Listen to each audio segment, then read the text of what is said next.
Bom, então continuando aí o estudo da CNC, do ponto de vista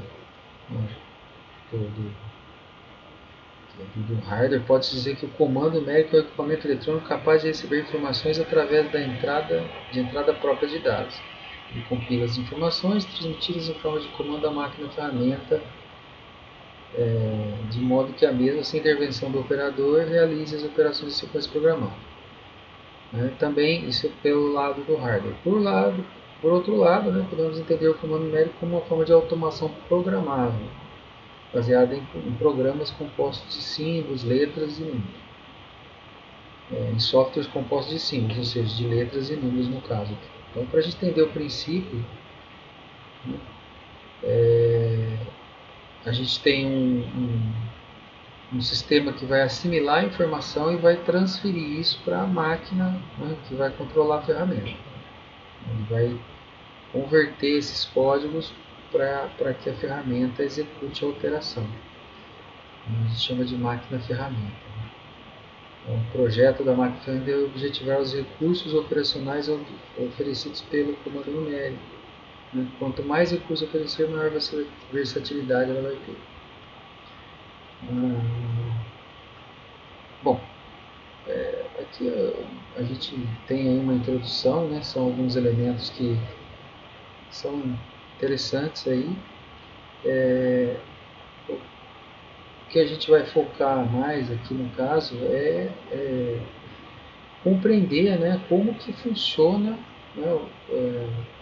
esse processo de interpretar a peça, de você analisar a peça e criar os comandos que vão permitir que a máquina produza essa peça.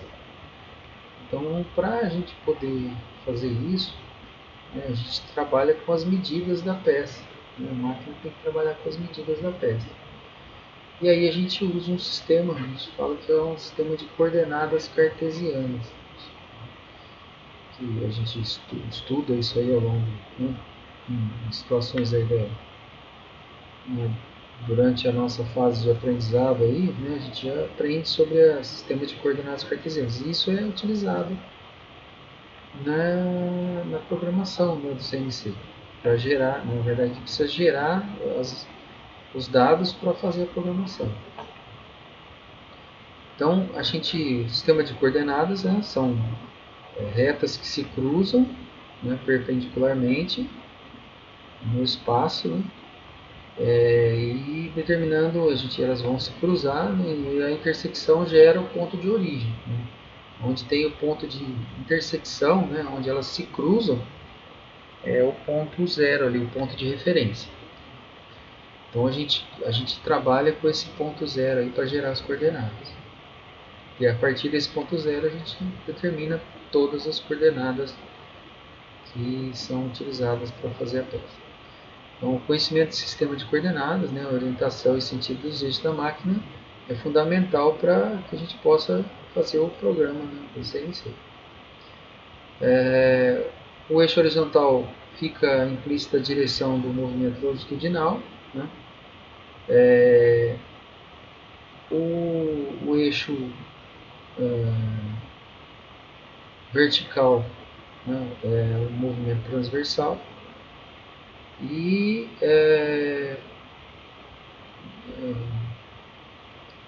o eixo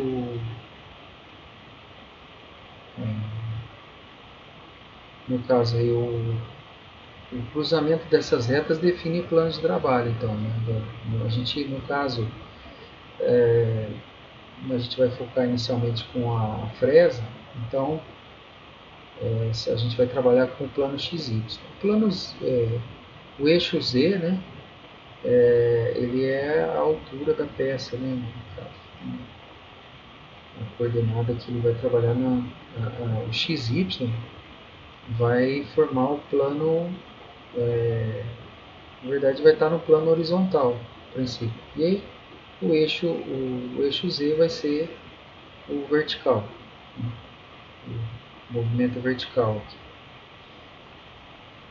Para que a máquina possa trabalhar com as posições especificadas, essas têm que ser declaradas em um sistema de referência, né?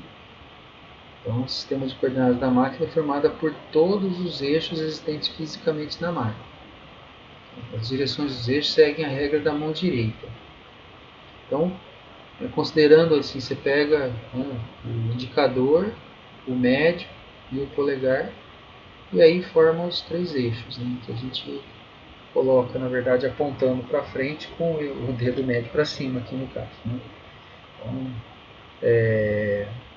a gente tem aí a formação dos eixos usando a regra da mão direita. Então, o eixo de coordenadas do plano de trabalho. Coordenadas são todos os pontos relacionados com a geometria do desenho e que orienta o programador na elaboração do programa do CNC. Então, o sinal da coordenada é definido em relação aos eixos, né? Se no caso aqui, né, a gente tem o mais E, o mais Y e o mais X. Então, nesse sentido aqui, assim, por exemplo, o eixo X, né, ao lado direito do Z e do Y é positivo. À esquerda ele é negativo. Aqui o Z ele é para cima do eixo X do plano XY, ele é positivo. Para baixo ele é negativo. Mesma coisa com o X, com o Y. Para frente aqui do plano XZ ele é positivo, para trás aqui, para cá, ele é negativo. Então, em algumas situações a gente vai trabalhar com esses valores negativos. No caso do Z, né, a gente vai estar trabalhando com os valores negativos para o trabalho no centro de usinagem que é a fresa, né? Bom, sistema de coordenada para o torno, na verdade, a gente foca mais, né, trabalha só com o eixo XZ. Por quê? Porque é um sistema diferente. Depois nós vamos iniciar primeiro com a fresa e depois a gente vai trabalhar com o torno. Porque o torno, na verdade, a peça está girando, ela tem uma característica diferente da peça que é feita na fresa. Então, a gente precisa só de 2 eixos para trabalhar, que é o eixo Z, que é o comprimento, e o eixo X, que seria normalmente a gente usa o diâmetro, né? Pode ser o raio ou o diâmetro. Depois no simulador a gente vai ver que a gente pode selecionar o raio ou o diâmetro, mas normalmente a gente trabalha com o diâmetro. Então, aliás, a gente trabalha com raio. Aqui no caso eles usam aqui em geral relativo ao diâmetro, né? A gente trabalha na medida lá a gente usa o raio. Bom, sistema de coordenadas para fresa. Aí a gente tem a representação, tem que ter a representação espacial mesmo. Que aí ele vai ter toda uma característica tanto no eixo X como no Y quanto no Z. Então a gente estabelece o ponto zero, né? Aqui no caso, ponto zero. Onde é o ponto zero da peça? Esse ponto aqui. Depois a gente vai focar nisso aí quando a gente estiver iniciando a identificação das coordenadas numa peça, né, propriamente dita. Aqui a gente vai trabalhar um pouquinho com as coordenadas agora, mas assim, pensando numa forma de representação só no plano. Não vamos nem trabalhar no espaço, vamos trabalhar no plano. Então, depois a gente vai focar aqui, mas a gente vai focar vamos usar ele também como referência, né? O ponto zero aqui, que é o ponto de referência. Então, o eixo X é a medida longitudinal, que é nesse caso aqui, né? O eixo Y é a transversal e o Z é a vertical da ferramenta, né? Então, quem se movimenta aqui vai ser a ferramenta, no caso, né? A peça fica fixa e a ferramenta se movimenta. Embora possa ter, a gente tem os tornos que tem vários movimentos, ele movimenta a peça também. Se a gente pegar uns vídeos na internet aí, tem Muito legal, umas máquinas aí, né, muito bacanas. Né? Bom, aí a gente tem que pensar o seguinte: para a gente fazer agora o levantamento de coordenadas, a gente trabalha com dois tipos de coordenadas: as coordenadas absolutas e as coordenadas incrementais. Como que funciona o sistema aí, né, no caso? A coordenada absoluta é aqueles onde todos os pontos são definidos no plano através do sistema de coordenadas ortogonais, né, onde a intersecção dos eixos é chamada origem. Então, aqui no caso, vamos pensar só no eixo x, y. Aqui a intersecção dos dois eixos é o ponto zero, né? É o ponto de origem. Né? Que a gente põe, chama de, usa a letra O às vezes, né, no caso. Mas é o ponto de origem. Tá? Em relação ao movimento da ferramenta, isso significa que a dimensão absoluta descreve a posição para a qual a ferramenta deve ir. Então, o valor, né, que a gente estabelece ali para o x e para o y é a posição em que ela tem que estar, né, que ela tem que se movimentar. Então, por exemplo, né, aqui a gente tem um exemplo, fazer o levantamento das coordenadas absolutas dos pontos do plano aqui no caso. A gente tem 3 pontos, o P1, o P2 e o P3. Então, o P1, quais são os pontos? Então, se a gente pegar as medidas, né, o X, normalmente, o que a gente faz aqui assim, na representação, a gente coloca primeiro o X e o Y, depois o Y aqui. Né? Sempre quando a gente vai falar em coordenada aqui, no caso, ó, se a gente tiver dois números aqui, falar em representar dois valores, né, que representam a coordenada x, y, sempre o x vai ser o primeiro, o y o segundo e o z o terceiro quando tiver o z. Né? Então sempre é x e y. Então aqui no caso, né, o x, a gente tem aqui, ó, o x é esse eixo aqui que é horizontal.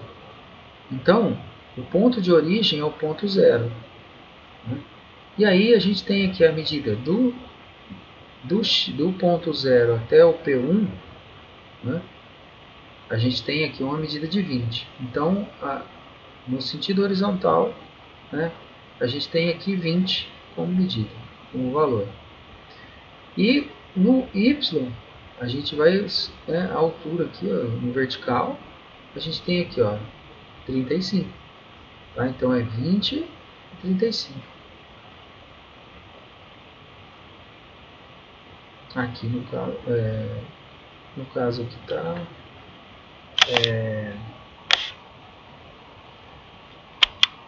P1 aqui está com uma medida errada. Deixa eu corrigir. 20 e 35.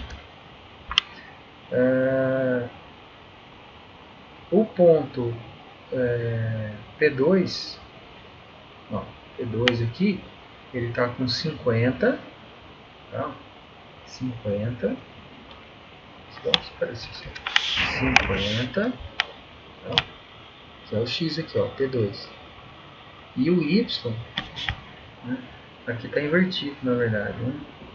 O X, ó, é 50 e o Y, né, o Y que é 60 aqui. Né? 60. Depois, o P3 está certo aqui, ó, o X é 70 e o Y aqui no caso é 20. Tá? Então fica desse jeito. O eixo X, né, o P1, 20 por 35. O P2 50 por 60, 50 e 60. E o P3, 70 e 20. Tá? Então, eu vou dar um outro exemplo aqui de coordenada absoluta e depois a gente vai ver trabalhar com a coordenada incremental. Então, coordenada absoluta, você considera o ponto zero e vai do ponto zero até a medida do ponto. Tá? Tanto no x quanto no y.